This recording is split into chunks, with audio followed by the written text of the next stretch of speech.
Jack called Batton from that store and said, you know, we're in Manhattan. What do you recommend? We've just seen SVA. What else should we do? And he said, call my friend John Holmstrom, who was Batton's roommate at SVA and the founder of Punk Magazine and the cartoonist who Jack had actually met through Comic Fest as well. And he said, here's his number. He's there, and you can call him, and he'll show you around.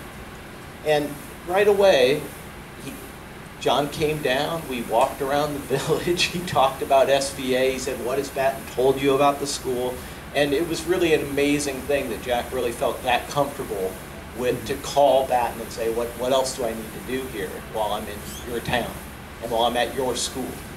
And so it really meant a lot. He did mentor Jack in a way that was very, very special.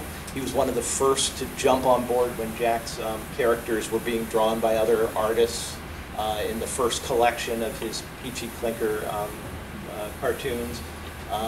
You know, he was very thrilled to get Batton's artwork back with his characters, and it meant a lot. So I felt like I had to at least get up and represent Jack and say what, and Batton took him clothes shopping. So that was another thing. So, lots of stuff.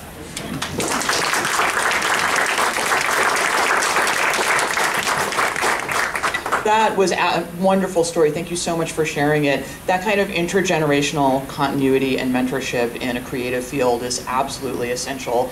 And it's, you never know what kind of ripple effect it's going to have, the people that you talk to throughout the course of your career and your life. And it's very clear that Batton Lash, despite his life being cut short, had a really, really big ripple effect on a lot of people. I think we have time for maybe one more person. Would anybody else like to get up and speak about Batton? And please tell us who you are. My name's Matt Cosson. I'm a comic book artist, and I haven't known Jackie and Batton for too long. It's been a few years. We've been living here about 10 years now. But my first comic convention, Comic-Con San Diego, was 2001, and when we came, it was like landing. We're from Detroit, Michigan. It felt like we're landing on another planet when we got off the plane. I was, and all palm trees everywhere, and I remember vaguely we came by Batton's booth, and he's so friendly to us. It's like, it was just like you're in this hustle and bustle of the convention, but when you went to his booth, it felt like it was kind of like an oasis, like home. It felt friendly, you know, a place you could relax and talk. But a few years later, we met him, my brother and I. We traveled from Vegas. We moved to Vegas. We traveled. We had to take a trolley and everything just to the convention. It was all, just like a lot of trouble. We ran into problems, the bus breaking down, all this stuff. And we were really frustrated. We got there and it was almost over.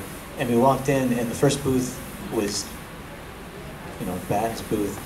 And he was there by himself. And we told him this whole story about how frustrated we were. We weren't very happy. And he listened. He just sat there. He stood there and listened to us. And here we are telling him like about our problems and like someone he doesn't know. And he's like when I think back and I'm like, why would you care listening to someone's problem? He listened, and at the end of it, he just smiled and he stepped back and he put his arms out and he's like, well, you made it. Yeah.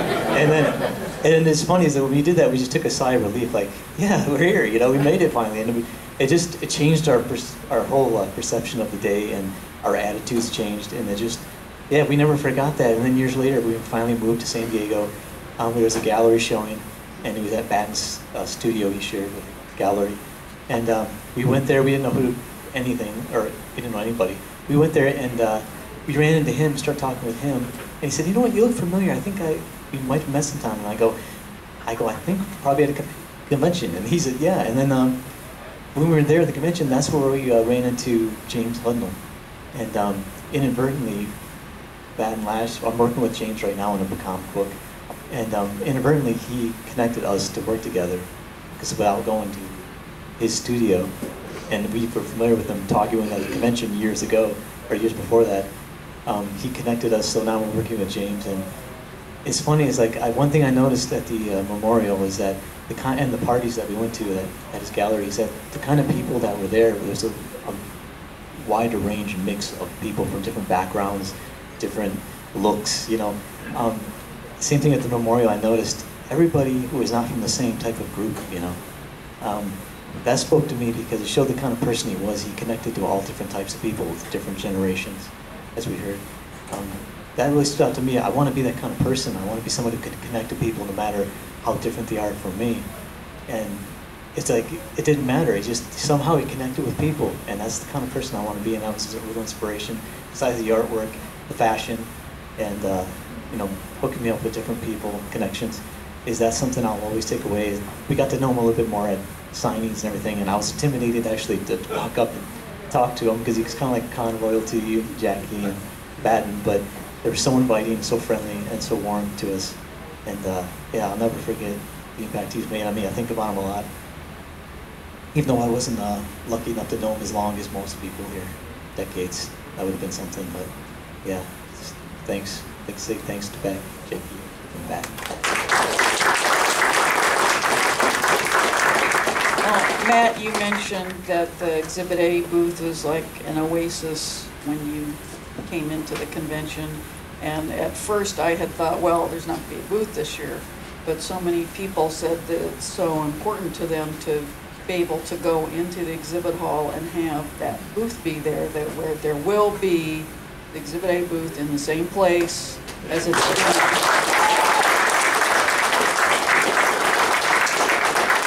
I don't know if it'll be there in future years, but definitely it'll be there this year. And as you know, I work on the Eisner Awards, and so pretty much I'm not at the booth for Thursday and Friday, but I'll be there all day Saturday and Sunday, and I'll be there Wednesday night for preview night.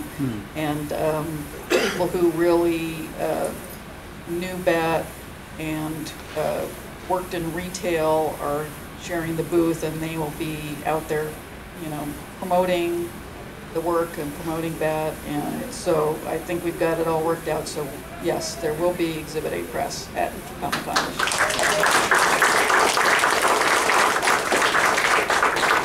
Let me know if you need a hand at the booth, Jackie. I'm glad you're going to be there. Well, I think we are pretty much out of time, so we're going to wrap it up and let the next panelists get in here. Once again, I want to thank everyone for standing up and sharing some of their memories of Batton Lash. If you're not familiar with this work, where's the best place to go, Jackie? Online to find out? Here, they can come to Jackie's table at in the exhibit hall. Or exhibitapress.com. Exhibitapress.com. Thank you, and thank you, Batton Lash, for everything you did and all the lives that you touched. Here's to you, buddy.